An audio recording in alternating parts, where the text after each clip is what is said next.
Texas Hill Country, one word, incredible. This is Daryl and Erin on Travel with D&E. So Erin and I decided to go ahead and plan our vacation around the Texas Hill Country and do just that. So we spent 2 nights each in New Braunfels, Fredericksburg,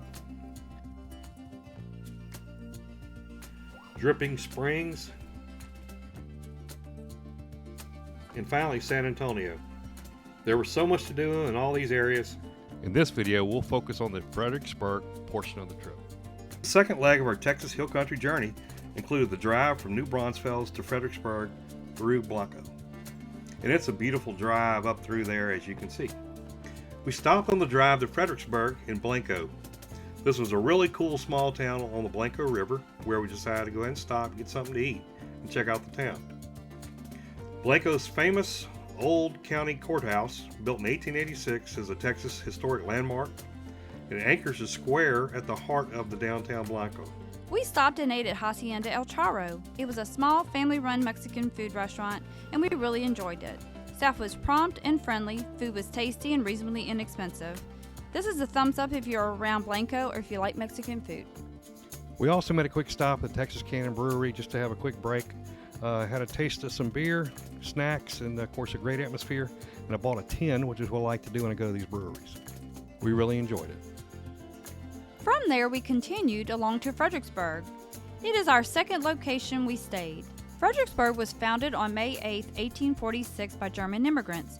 The town developed through the years, and by 1850, the town had 750 residents, and in Gillespie County had 1,235 residents. Fredericksburg now has a population of over 10,000, so they strive to remain connected to its German origins, as you can see by the names of the hotels and buildings. Its historic district gives visitors and new generations a peek into the Fredericksburg history. Tourism is a large part of the economy, drawing over 150,000 tourists a year.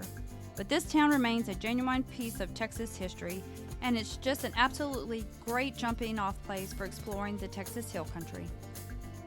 While in Fredericksburg, we stayed at the Absolute Charm Mainstreet Retreat in the Peace and Quiet Suite. It's located 6 blocks from downtown Main Street, so it was not in the heart of the tourist area. It was really quiet, laid back. The place looked almost brand new. As you can see, it's a small but nice place to rest our heads while we're not out checking out the Texas Hill Country. The first night there, we decided to get something to eat at the Fredericksburg Brewery on Main Street. They began operation in 1994. It is the oldest operating brew pub in the state and sits in a restored 1890s era building. They serve delicious German fare food.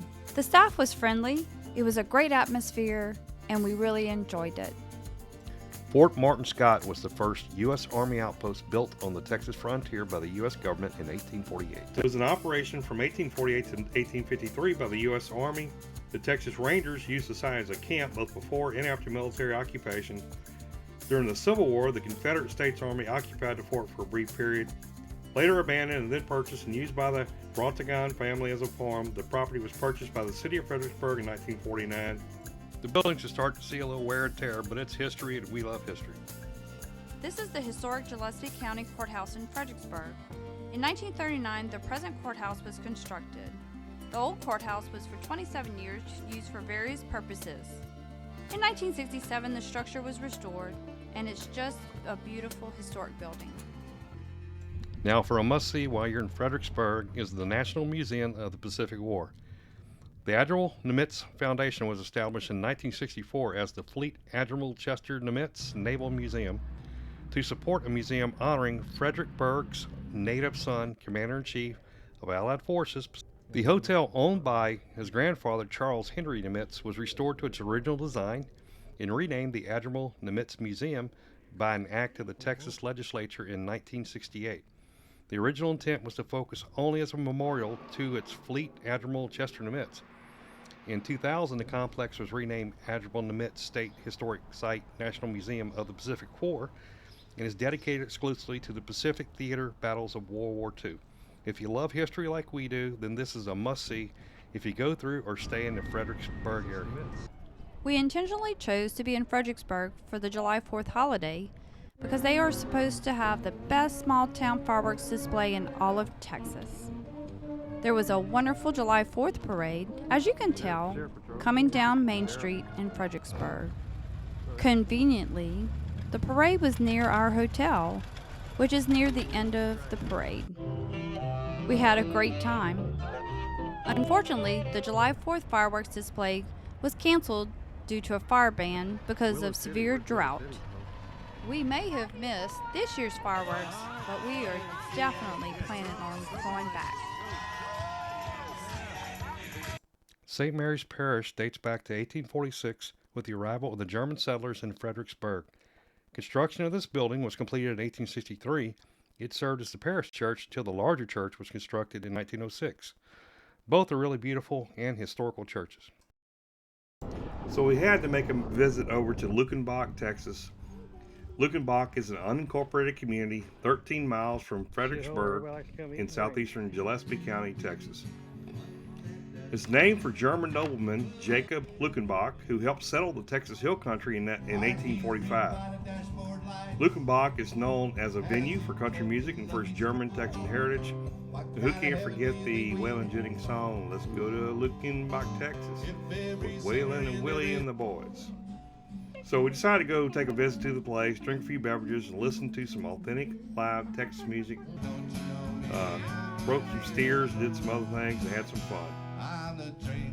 Definitely worth going if you're in the Fredericksburg area.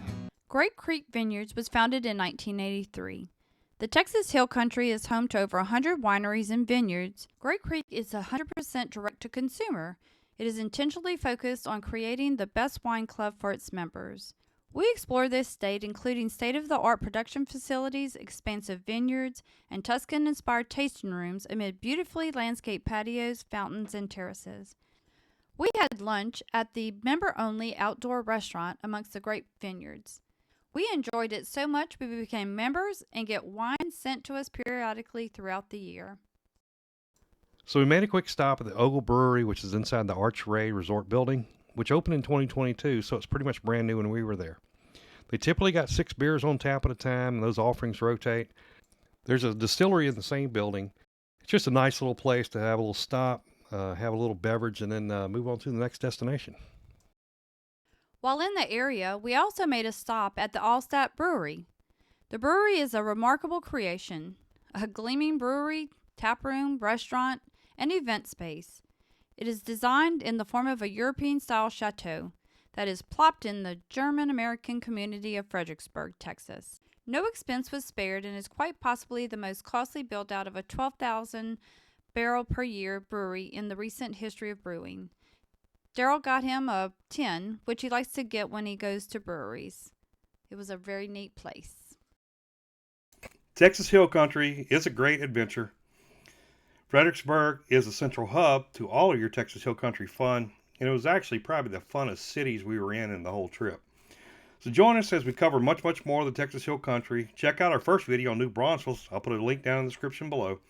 Remember, make memories now rather than later. And as always, we will see you on the next video.